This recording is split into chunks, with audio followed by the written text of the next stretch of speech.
জুবিন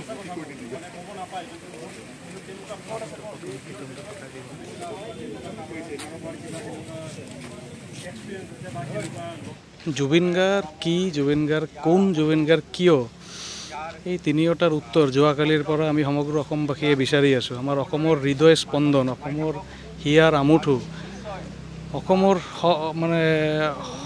মানে কি ক'ম আৰু, সকলোতকৈ শ্ৰেষ্ঠ অসমীয়া বুলি ক'লেও চাগে ভুল নহ'ব। কাৰণ তেওঁৰ ব্যাপ্তি গোটেই অসমৰ পৰা আৰম্ভ কৰি পশ্চিমবংগ ভাৰতব্যাপী আছিলে।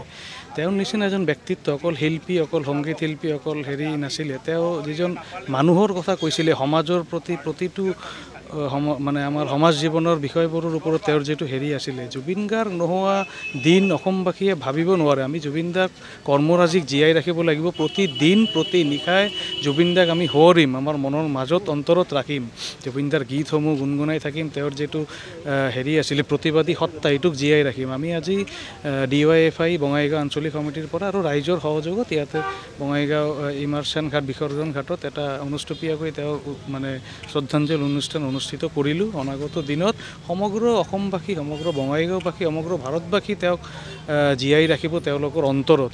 জুবিন দাৰ প্ৰতি ভাল পোৱা, জুবিন দাক মৰম কৰা, জুবিন দাৰ যিটো ক্ৰেজ, যিটো যুৱ চামৰ ওপৰত যিটো হাৰ্টথ্ৰব বুলি কয়, সঁচাকৈ তেওঁ আমাৰ অন্তৰৰ মানুহ আছিলে। তেওঁ নোহোৱা আজি যেন আমাৰ নিজৰ ঘৰৰ পৰিয়ালৰ কোনোবা নোহোৱা যেন একে অনুভৱ আমাৰ।